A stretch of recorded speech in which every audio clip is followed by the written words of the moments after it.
Hey everybody, welcome back to another episode of Slimefun with Boomer. And so today we're going to talk a little bit about the Disenchanter and the Auto Enchanter in Slimefun. Two pieces of equipment that have been a blessing for us in Grid, as well as really all three of the survival servers, Grid, Skyblock, and Survival. Now, one of the things that we do have on our server here, if you're new to the server, you're considering coming on board and playing, we do have loot keys that a lot of servers do. Some people call them crate keys still. We have three different levels: a standard, an ultra, and a legendary. The standard will give you basic in-game loot, like anywhere from wood, grass, random number, anywhere from let's say 10 to 40 blocks of wood, some grass, gravel, food. You could get fences, you could get sheep eggs, you could get diamonds, you could get emeralds, you can get iron ore, you can get villager spawn eggs, which are pretty valuable. Any number of things. There's probably 200 different items, if I had to guess, that could come up, maybe even more. Ultra keys are a little bit more pricier. They will always give tool, armor, or weapons with various vanilla and crazy enchants and at various levels. The good side is that you can get some pretty powerful stuff relatively inexpensively, and you get free ultra keys simply from voting for the server. If you vote every day as much as possible, you can get up to 8 votes per day. You can get 8 ultra keys per day and redeem them. Not only do you get the tool, armor, or weapons, you get cash with every key redeemed for ultra. Actually, it's all three you get cash. Standard is anywhere from about 900 to 1600. Ultra keys is somewhere in the neighborhood of around 4,000 to 4,500. And then like I said, you can get really good armor. Sometimes you get not so good. Sometimes you get some couple things you go, what the heck is this? But it's free. So in my mind, nobody has any right to complain because you're getting it for free. So if you get one thing one day that's bad, the next day you're going to get something that's going to be OP. It's just going to average out. Oh, and of course, it's turning to night. Let's do something. Let's turn it back to day here a little bit, shouldn't we? Yeah. There we go. We'll make it daytime. We'll turn on night vision. Okay, and then legendary keys. So before this reset, they were a predefined set of tools, armor, weapons, and in-game really cool things. There were 17 of them, of which probably 14 of them were really good. 2 or 3 were like, that's okay. I mean, they were nice, but not really game changers like the other ones were. This one, we have 3 of those predefined. We have a Super Builder's Wand that lets you place 1,000,000 blocks. We have the Fishinator 2000, which is a Lure 5 fishing rod, which helps you fish a lot faster, although AFK fishing with MCMO is pretty much gone. And then you can get Elytras. And then you're going to get OP levels of vanilla and crazy enchants. So, for example, I've gotten 8 different tools that have had an X level item: efficiency 10, smite 10, bane 10, fortune. I think I've got a fortune 9 or 6. I'm sorry, fortune was 6. But I've had a power from a bow. So I've had 8 different X's: sharpness, unbreaking, that you can get either from legendary keys or removing them from items within the game. And again, they pay a whole lot more cash. So what does all that have to do with an enchanter and disenchanter? Let's say you manage to get efficiency 10 and you want to change the item that it's on. With the disenchanter, you could pull it off of let's say if you accidentally got it on an axe and you want to put it on a diamond pickaxe, you pull it off the axe with this and you put it on the pickaxe, and it's that simple. So what I'm holding in my hand now is called a Daito. Daito by itself is nothing. It's a Slimefun tool. And here's what came on it. Knockback 2, mending, no big deal. But it's got Inquisitive 5. And if you've ever played with crazy enchants, Inquisitive 5, I could take this off of here and I could probably sell it for $1 million on the server. It'll take me $50,000 to do it. But I want to keep the Inquisitive 5 on this Daito. I want to make something cool and unique that I don't have. The Daito sword is one thing I don't have. Okay? So what I'm going to do is I'm going to take knockback and mending off of here. Now, in 1.14, a lot of you may be aware that grindstones allow you to take enchants off of a tool. That's great. I don't want to lose the Inquisitive 5. And I haven't actually spent enough time to tell, will the Grindstone pull off CEs? And I think they do.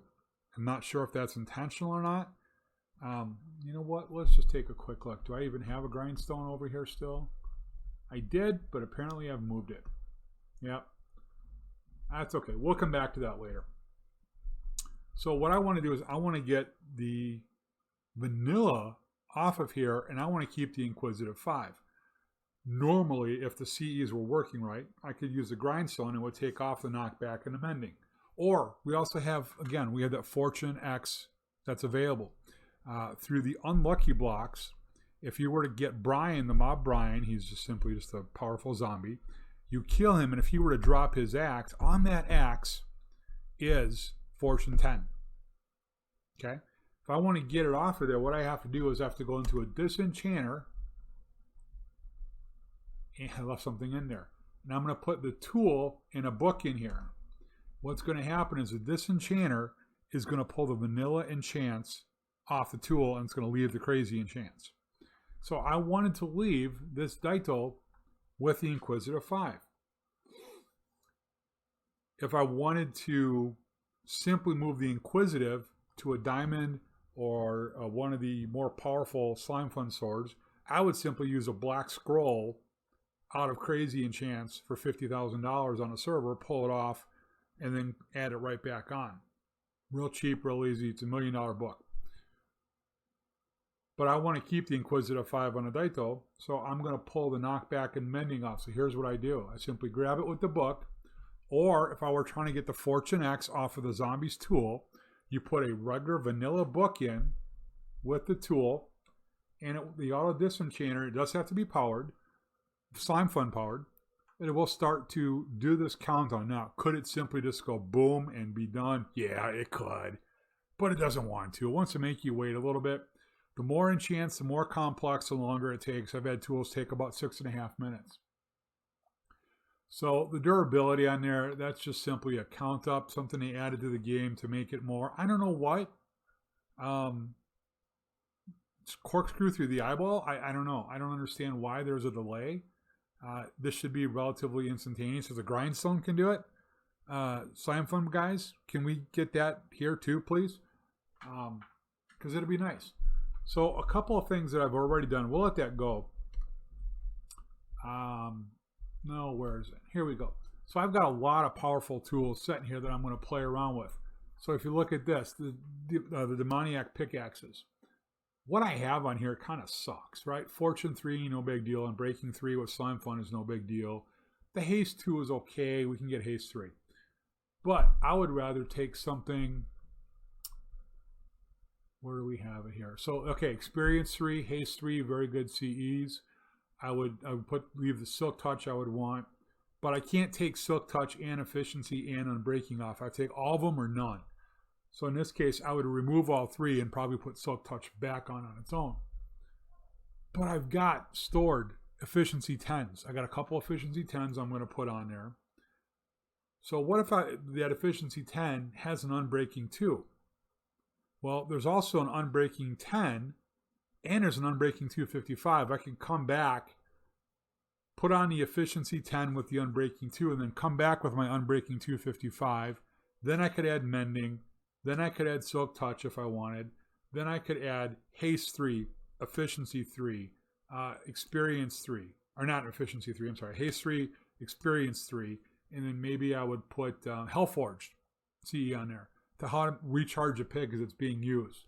Some other things. Look at it. See here, I've got an Efficiency 7 I can pull off of there, or Sharpness 8. When I put the pick on, I believe I'll lose the Sharpness and the Efficiency will be the only thing that's left. I got a Sharpness or Smite 9 here that I could put onto a sword instead of an axe. I don't play with the axes. I like the swords. Some of you guys like axes. I like swords. So I've got some powerfuls here. I've got an Efficiency 10. But I'm not going to put Bane on a pickaxe. That's kind of pointless. The Smite 8. Again, Bane and Smite are supposed to be impossible to put on. This is where that legendary key comes in. Like I said, it pulls random enchants with random levels. But with this pickaxe alone, if I were to put this on the open market, Hellforged 1, Berserk 2 is kind of wasteful. I could probably garner with the efficiency 10, $600,000-$700,000, maybe a little bit more, be my guess. So, again, there's other things. Now, one of the things it did do in Slimefun, the efficiency 10 comes on a gold boot by default with a 12 karat gold. When you make the boots, the helmets, the chest plates, and the leggings, all have unbreaking 10. I simply put the boots and a book in the Disenchanter and pulled off all the unbreaking 10s and sold them in the shop. So we've got just a few seconds left here, and you can do that with anything. You can pull any of those enchants off with a Disenchanter and then move it to somewhere else. Now, there is one caveat to that. Somebody tried to do it a second time and it didn't work. So I believe you get one crack with it. And after that, that's it. All right, 100%, here we go. So, knockback and mending came on my book. I now have a Daito Inquisitive 5 sword. Let's see, do I have a book in here I can put? Whoops, I do have some books in here. What do I got? Guards 3, experience. Those are all CEs. Okay, perfect. Mending. Oh boy, I don't know if I'll waste a smite 10. Flame Infinity and Mending. What else I got over here? Mending. See, I can add those in an anvil.